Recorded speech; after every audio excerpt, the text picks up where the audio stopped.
प्रेरणा मिली होगी। और उन्होंने एक जो डायलिसिस का भी जो एक केस बताया, बहुत ही किसी को भी प्रभावित कर दे, इतना अच्छा अनुभव उन्होंने हमारे साथ शेयर किया। उनकी सेवा अद्भुत डाइट सिस्टम में, तो आज उनके पास उनके ही खजाने से और कुछ हम अनुभव जानेंगे। तो ऐसे हमारे आदरणीय कालू भाई सावलिया जी का इस प्रोग्राम में फिर से हम स्वागत करते हैं। कालू भाई नमस्कार, बहुत बहुत स्वागत आपका। नमस्कार। कालू भाई, जैसे कि आपने लास्ट वीक हमको बहुत कुछ बताया था कि आपके हाँ, अनुभव इतने प्रेरणादायी थे कि हमारे श्रोताजन बहुत ही प्रभावित हुए हैं। और आगे भी ऐसे ही कुछ हम आपसे उम्मीद करते हैं इस प्रोग्राम में भी। तो आज मैं ये आपको ये पूछना चाहता हूँ, क्योंकि जहां तक मैंने सुना है आपके पिताजी के बारे में ये अनुभव हम सुनना चाहेंगे, क्योंकि बहुत ही अद्भुत और बहुत ही अलग सा एक बहुत बड़ा अनुभव आपने बताया था। तो मैं चाहता हूँ वो आप दर्शकों को बताएं। तो आपके पिताजी का क्या एग्जैक्टली हुआ था और क्या पोजीशन में आपने एनडीएस करवाया, क्या नहीं, आप जरा विस्तार में हमारे दर्शकों को बताइए प्लीज। तो मेरे पिताजी 90 साल का था और वो कभी बीमार नहीं हुआ था। वो खेत काम कर रहे थे, मेरा पूरा खेत का काम वही कर रहे थे और उसके कभी बीमार नहीं हुआ था। लेकिन वो खाने में दूध बहुत लेते थे, चाय पीते थे। उसके बाद उसको एक दिन 90 साल की उम्र में अटैक और पैरालिसिस आया। तो जो अच्छा। हमारे गुरुजी रहते हैं वहाँ अमरेली, गुजरात में, वहाँ हमने जी। एडमिट किया हॉस्पिटल में। तो डॉक्टर लोग ने ऐसा ही बोला कि उसको अभी यहाँ 5 दिन 10 दिन रुकना पड़ेंगे। तो वहाँ रुक गया और मैं तभी सूरत में था। तो मुझे मेरे भैया का फोन आया और बोला कि भाई तू ऐसे आ जा, तो पापा को ये अभी बहुत बीमारी है, तो डॉक्टर लोग बोल रहे हैं कि सबको बुलवा लो। तो मैं वहाँ अमरेली जाकर मेरे पास तो कुछ नहीं था, मैंने ये नई भोजन प्रणाली शुरू कर दी। तो मेरा पूरा परिवार वहाँ था, मेरा सगा संबंधी थे। वो सब लोग बातें करने लगा कि उसको यहाँ जो खर्चा होता है इसीलिए ये प्रयोग करने के लिए बोल रहे हैं। तो मेरी कोई बात नहीं सुन रहा था। मैंने गुरुजी को हॉस्पिटल में बुलवाया और गुरुजी आए वहाँ। तो गुरुजी ने मुझे इतना ही बोला कि कालू भाई घर पे लेकर जाओ, यहाँ कोई रिजल्ट मिलने वाला नहीं। लेकिन हमारी कोई सुनते ही नहीं थे। तो मैंने बोला कि आप एक काम कीजिए, ये रुपया देता हूँ, आप दवाइयाँ लो और यहाँ हॉस्पिटल में ही रुको। तो सब लोग खुश हो गए कि अभी वो पैसा देने लगा है तो यहाँ दवाइयाँ ही करवा ले। दूसरे दिन डॉक्टर सुबह में आए और मेरे पिताजी को सब उसने देखा और बताया कि अभी आपके पिताजी के आयुष 5 घंटे का है और आपको जो तैयारियां करना है वो कर लो। तो सब लोग तैयारियां करने लगा, उसको सबको फोन करने लगा और सब जगह पर फोन कर दिया कि भाई हमारा पिताजी अब जाने वाला है, जिसको आने आए वो मिलने के लिए आ जाओ। तो सब लोग आने लगा। बाद में मैंने बताया कि आप मुझे 5 घंटा डॉक्टर ने दिया है तो मुझे एक ये प्रयोग करने दीजिए। तो सब लोग बोला कि आपका प्रयोग कीजिए। तो मैंने उसका ऑक्सीजन निकाल दिया, खुराक की नली निकाल दी और ये यूरिन का नली निकाल दिया। तो डॉक्टर मेरे पास आया और बोला कि कालू भाई 5 घंटे के लिए आप क्यों परेशान कर रहे हैं। तो मैंने बोला कि 5 घंटा आपने दिया है, मैं मेरे पिताजी को मेरे गांव लेकर जाओ और वहां मेरे पूरे गांव वाले उसको मिलने के लिए आएंगे और सबके साथ 2 घंटा तो रहेंगे। तो उसको भी ऐसे लगे कि जाते समय मुझे सब मिल गया। तो डॉक्टर बोले कि आपकी इच्छा। मैं घर पे लेकर गया और मेरे पास तो कुछ नहीं था। मैंने घर पे जाकर सिर्फ ये संजीवनी एनिमा पॉट्स यूज किया एनिमा उसको दिया तो उसके हाथ से इतना मल निकला कि काला डामर जैसा और दुर्गंध मार रहा था। उसको थोड़ा राहत हो गई, शाम हो गया, डॉक्टर ने 5 घंटा दिया था, यहाँ 10 घंटा हो गया। तो मुझे ऐसा लगा कि भगवान ने कुछ रिपेयरिंग का काम शुरू कर दिया है। उसके बाद शाम को फिर वापस एनिमा दिया तो वापस मल इतना ही गंदा निकला। और सुबह में फिर वापस एनिमा दिया। डॉक्टर लोग ने जो 5 घंटा दिया था, यहाँ दूसरा दिन चल रहा था। ऐसे मैंने 4 दिन तक एनिमा, सिर्फ एनिमा देता रहा और 2 स्पून पानी देता था। तो वो सो रहे थे, उसको कोई पता ही नहीं था कि क्या सब कुछ चल रहा है। उसके बाद जी 5 दिन हो गया, डॉक्टर ने 5 घंटा दिया, यहाँ 5 दिन हो गया। 5वें दिन वो सुबह में उठ बैठकर मुझे बोला कि भैया मुझे कुछ खाने का है। तो मेरे फार्म में गया हाँ और ये अल्फा अल्फा घास लेकर आया और उसका जूस बनवाकर मैंने पिलाया। उसके बाद हरे पत्ते का जूस पिलाया। उसके बाद सब फल का जूस में पिला रहा था। तो वो और एनिमा 15 दिन तक मैं यही सिस्टम पर रहा। तो हमारे गांव में आप सब लोग के गांव में क्या होता है कि कोई हमारे घर जो बीमार होते हैं तो पूरा गांव हमारे घर आते रहते हैं खबर अंतर पूछने के लिए।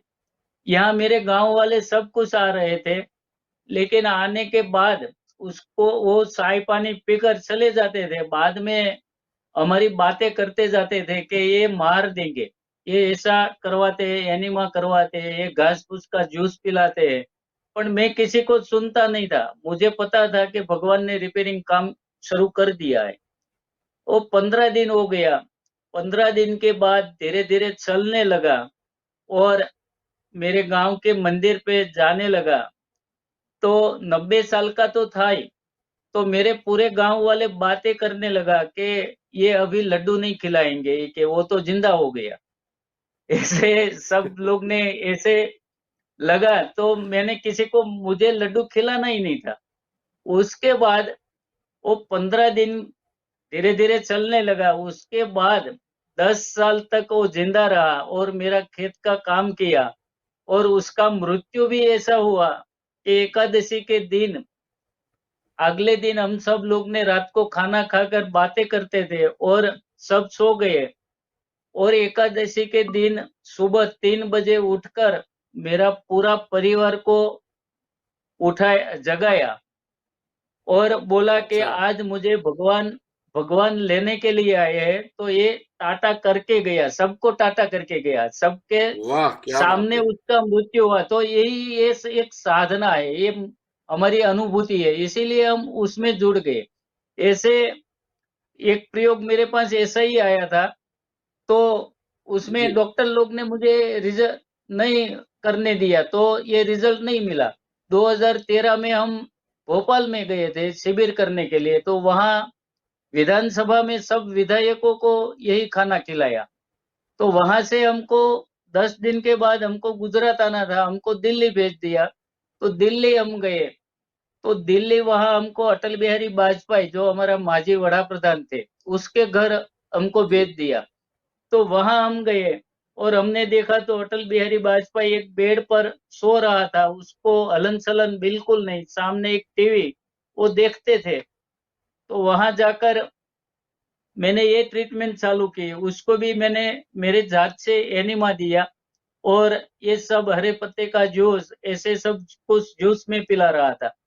तो उसके बाद वहाँ अच्छा बड़े बड़े घर में बड़े बड़े डॉक्टर आते रहते हैं ना, इसीलिए सब हाँ डॉक्टर जी लोग उसको दूध पिलाते थे कि वो बोल रहे थे कि साहब जी को कमजोरी आ जाएगी। तो मैंने मना कर दिया कि भाई दूध पिलाना है तो मैं यहाँ से निकल जाऊंगा। लेकिन वो लोग नहीं मान रहे हाँ थे। मगर सिर्फ 3 दिन में उसका बीपी एकदम नॉर्मल हो गया। उसका हाथ और पैर ऐसे टेढ़ा हो गया था, वो सब खुलता नहीं था, ये सब जी ऐसे खुलने लगा। तो गुरुजी बोला कि आप वहां रुक जाओ, 15 दिन नहीं, महीना, लेकिन उसको ठीक कर दो। आपके पिताजी के जैसे किया वैसे ही वाजपेयी को ठीक कर दो। लेकिन वहां डॉक्टर लोग कोई नहीं मानते थे। इसीलिए मैंने गुरुजी को बताया कि वो दूध पिला रहे हैं। तो गुरुजी बोला कि आप चले आओ, उसको बोल दो कि आप संभाल लो, उसको कमजोरी आती है तो आप दूध पिलाओ, हमारे में दूध अलाउड नहीं है। तो मैं छोड़कर आ गया। ठीक। लेकिन आज अटल बिहारी वाजपेयी भी मेरे पिताजी के जैसे अभी अच्छा होगा, हो रहा था, लेकिन डॉक्टर लोग नहीं करने देते। आज मेरे पास बहुत डॉक्टर आ रहे हैं, मेरे ऑफिस में आ रहे हैं, मेरे पास तो कुछ, मैं पढ़ा लिखा नहीं हूँ, और आ रहे हैं और मुझे बोल रहे हैं कि मुझे ये ब्लॉकेज है, मुझे घुटने का दर्द है, मुझे ये डायबिटीज है। तो मैं तो उसको यही समझाता हूँ जो गुरुजी ने मुझे बताया, यही भाई आप रसाहार कीजिए, एनिमा लीजिए, तो वो भी डॉक्टर लोग अच्छे होने लगता है। तो ये साधना है, ये साधना जब भी हम करेंगे तभी हमको अनुभूति रहती है। आज मेरे बिल्कुल। घर में मेरा पूरा परिवार ये साधना कर रहे हैं, और मेरा 2 लड़का था, सूरज और संद्रेश। तो सब लोग मुझे ऐसे ही बोल रहे थे कि हम शिविर में जाने लगे, मेरा बिजनेस सब बंद हो गया। तो सब लोग बोल रहे कि ये क्या खाएंगे, क्या करेंगे, उसका लड़का बड़ा हो रहा है, उसको कौन लड़की देगा। तो ये सब कुछ भगवान पर छोड़ दिया, और आज मंदिर में नहीं जा रहा हूँ। आज जो यहाँ मेरे पास जो लोग आ रहे हैं उसमें हम भगवान दिखते हैं और ये सेवा कर रहे हैं। तो हम बहुत दुबई बढ़िया। गए थे, शिविर करने के लिए दुबई में गए थे, वहां 1.5 महीना रुका। वहां से हम आए, अच्छा। तभी मुझे एक फोन आया मेरा बड़े लड़के के लिए कि आप लड़की देखने के लिए आ जाओ। तो मैं सौराष्ट्र में लड़की देखने के लिए, मैं और मेरे धर्मपत्नी और मेरा लड़का सूरज, हम देखने के लिए गया। तो वहां हमने लड़की देखी तो मुझे पसंद आई, मेरी पत्नी को पसंद आई, और मेरा लड़का सूरज इतना ही बोला कि पापा मुझे थोड़ी बात करने दो, तो बात आगे बढ़ेगी। तो मैंने बोला कि भाई आप दोनों साथ में बैठकर थोड़ी बातचीतें कर लो। तो उस दोनों ने बातें की, सब कितने पढ़े, इतने सब कुछ बातें की। उसके बाद जो आज सूरज की पत्नी सुरेखा है, हमारी पुत्र वधू, तो उसने आखिरी शब्दों में इतना ही बोली कि मुझे रसोई बनाने के लिए नहीं आता है, मैं प्रोफेसर हूं, तो मैं पढ़ी हूं, इसीलिए मुझे रसोई बनाने के लिए नहीं आता। तो मेरे लड़के ने इतना ही बोला कि मेरे घर रसोई बनती नहीं है। तो भगवान ने बनती देखो हमको ऐसी नहीं। लड़की दे दी। तो आज वो पूरा शिविर कंडक्ट कर रही है, तो भगवान सब कुछ देता है। दूसरे जी लड़के जो जी। हमारा संदेश, वो हमारी शिविर में लड़की आई थी, वो पसंद आ गई, तो उसकी भी शादी हो गई। आज हम ऐसे मौज मस्ती और आनंद बिल्कुल से बिल्कुल। जी रहे हैं। मेरी दोनों पुत्र वधू, मेरी वाइफ, मेरा दोनों लड़के, सब हम पूरा परिवार उसमें जोट हो गए हैं और शिविर लगवाते हैं, और पूरा विश्व से लोग हमारी शिविर में आते हैं। नासिक में रिसोर्ट है, सूरत में शिविर करते हैं, तो पूरा पहले से ही रजिस्ट्रेशन हो जाते हैं कि कालू भाई हमारा रजिस्ट्रेशन कर लो, आपकी शिविर में हमको आना है। तो आज से हम गुरुजी से हम कभी जुदा नहीं होंगे, कारण कि गुरुजी हमारा, आज हमारा जो जीवन धन्य बना है वो गुरुजी से बना है। तो ये गुरुजी भी कितना अच्छा है कि किसी के पास 1 रुपया नहीं मांगते हैं और ऐसी सेवा करते हैं। तो आज हमारे साथ रहते हैं और हम उसके साथ रहते हैं, तभी वो मुझे बता रहे हैं कि कालू भाई देखो भगवान क्या काम करते हैं। खरेखर ये एक अनुभूति है जो मेरे पास कुछ नहीं था। मेरा परिवार बोल रहे थे उसके लड़के का क्या होगा, आज सब दोनों की शादी हो गई, दोनों को एक घर बच्चा हो गया। तो हमको क्या चिंता है, सब कुछ भगवान कर रहे हैं, हमारा काम यही है कि भगवान का काम करना है। तो आज हम कर रहे हैं, गुरु बिल्कुल। जी हमको ये बता रहे हैं, तो हम ये सब साथ में मिलकर सब लोग कर रहे हैं। और मेरा दोनों बच्चे की शादी में मैंने पकाया हुआ खाना नहीं बनाया था, बिना पकाए अच्छा। 30-30 आइटम अच्छा, बनाया था, शादी में भी। 30 आइटम। हाँ, बिना पकाए बनाया। अच्छा। और उसमें मैंने ये भी रबड़ी सुना है बनाया। कालू भाई कि आप लोग हाँ जी। कोई शादी में कहते हैं तो आप वो ऐसा कच्चा खाना बनाने के लिए भी उनको मदद कर देते हैं, किसी के हाँ, यहाँ जा कोई रहे हैं ना। बुलावा आ गया तो। अच्छा। हाँ, जाते हैं सब जगह पर, लेकिन हमारा कोई फिक्स नहीं अच्छा। है। हम बस इतने ही हमको जी आनंद मिलता है, इसीलिए हम सब जगह पर जाते हैं। और मैं आपको भी जी जी। न्यूजीलैंड वाले को बोलता हूँ कि आपके घर जो शादी है तो हमको बुलाएंगे, हम बिना खर्च करके यही खाना बनवा कर सबको खिलाएंगे। अरे मैं तो सबको मेरी ही तो बोलता इच्छा हूँ। बहुत थी कालू भाई, हाँ आपको जी। बता दूं कि अभी तीन हाँ। महीने पहले बेटे की शादी हुई थी, तो इंडिया हाँ में ही जी। हुई थी। मेरा मन भी था ओ कि बाप ये रे। खाना रखूं, लेकिन क्या तो था कि मुझे ये बोला कोविड का था तो। सिचुएशन ऐसा था कि ट्रैवलिंग हो नहीं पाता था, तब ऐसा हालत थी। अच्छा और अच्छा। भगवान की कृपा से सब काम हो गया, लेकिन और होटल वालों की भी रेस्ट्रिक्शन होती है, बाहर का खाना नहीं रखते, तो ये सब बराबर। अड़चने आ मेरे गई। तो नहीं तो मेरा मेरे बहुत दिल लड़के था उसमें। मेरे मेरे लड़के की शादी में 2-2 हजार लोग थे, लेकिन बिना पकाए सबको खिलाया। वो तो सही है, लेकिन मेरे वाह। पिताजी 10 साल तक जिंदा रहा, तो सब मेरे जी। गांव वाले को लड्डू खाना था। तो मैंने भी सब शिविर में आमंत्रित सबको कर दिया। मैं शिविर में जाता था तो भाई मेरे घर एक हमने एक प्रसंग रखा है। तो मेरे बाप मेरे पिताजी को मरने के बाद जो विधि करते थे वो मैंने पहले जिंदा था तभी कर दिया। और तभी कर लिया, अच्छा। मेरे गांव में 5 से 6 हजार लोग आए। और मेरा गांव वाले अच्छा। बोलने लगा कि ये क्या कर रहे हैं, यहाँ कुछ खाने पीने का नहीं है, क्या करेंगे, क्या खिलाएंगे, कोई यहाँ महाराज नहीं बुलाया है। लेकिन जैसे ही मेहमान हम्म। आया वैसा ही मैंने आयोजन कर लिया था। उसमें भी मैंने 30 जी। आइटम बनाई थी। एक ट्रक भर के नारियल मंगवाया था, उसका दूध निकाल कर अच्छा। उसका रबड़ी बनाया और आइसक्रीम बनाया और 3-4 जात के अच्छा। लड्डू बनाए। सब पूरा व्यंजन हाँ हाँ। इतना लोगों ने खिलाया। 2 दिन बिल्कुल बिना गैस के खाना खिलाया। और ये अनुभूति बहुत बढ़िया है।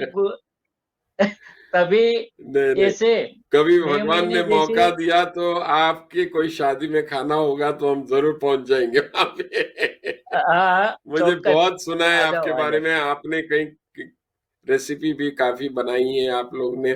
तो बहुत, मैं बोल हाँ, रहा हूँ ना, इतनी ज्यादा उनके पास नॉलेज और सेवा है कि हम बस बस। कितने भी सही। प्रोग्राम करें, टाइम कम ही पड़ना है। जैसे आज हमको न चाहते हुए भी इस प्रोग्राम को यहीं समाप्त करना पड़ेगा कालू भाई, लेकिन ना ना, आपके कोई जो बात। अनुभव और आपका जो अनुभूति हुई है, जो आपने हाँ हमारे जी। समक्ष रखा, वो सुन के हम तो गदगद हो गए। और मुझे पूरी उम्मीद है कि पूरे हमारे श्रोतागण भी इतना ही आनंद लेते होंगे ये प्रोग्राम के बाद, और आपसे इतनी प्रेरणा लेते हुए इस न्यू डाइट सिस्टम में सब लोग जुड़े, ऐसी उम्मीद करते हुए हम आपका फिर से धन्यवाद करते हैं इस प्रोग्राम में आने के लिए। और आगे भगवान ने चाहा तो फिर से हम जुड़ जाएंगे। तो आज के लिए बहुत ओके बहुत धन्यवाद। जैसे मैंने ओके। कहा कि बलविंदर जी जो कि इस प्रोग्राम को चलाते हैं, उनका भी हम धन्यवाद करते हैं। जसदीप जी जो टेक्निकली इस प्रोग्राम को सजाते हैं, उनका भी हम धन्यवाद करते हैं। और जितने श्रोतागण जो साधक इसमें जुड़ रहे हैं, उनका हम स्वागत और धन्यवाद दोनों करते हैं। साथ में स्पॉन्सर का भी हम धन्यवाद करते हैं। बस रवीन जाते भाई, जाते दो शब्द जो भी कहना है कालू भाई कह दीजिए। अभी एक थोड़ा छोटा ही अनुभव है। हम पूरा हाँ परिवार तो जी। करते हैं मेरे घर में, हमारा बच्चा भी जी। करते हैं, लेकिन मैंने एक डॉग पाला था। उसका नाम डोली था। हाँ हाँ। कुत्ती थी। अच्छा। वो भी वो मेरे साथ रहकर 16 साल तक कच्चा ही खाया, बिना पकाया हुआ। और एकदम क्या तंदुरुस्त बात। जिंदगी जी रही थी। 16 साल के बाद उसका मृत्यु हो गया, लेकिन कोई कभी बीमार नहीं हुई थी। तो ये क्या भी बात है। हमने एक अनुभव किया है। बहुत बढ़िया, बहुत बराबर। बढ़िया। आपसे बोल रहा हूँ ना, काफी सुनना अभी बाकी है, तो भगवान ने चाहा तो फिर हम जरूर जुड़ेंगे। लेकिन आज के लिए जुड़ेंगे जुड़ेंगे। शॉर्ट टाइम में भी आपने ओ, इतना समय निकाला, बहुत बहुत हाँ धन्यवाद जी। करते हैं आपका। थैंक यू धन्यवाद। जी। ओ, थैंक यू। बहुत बहुत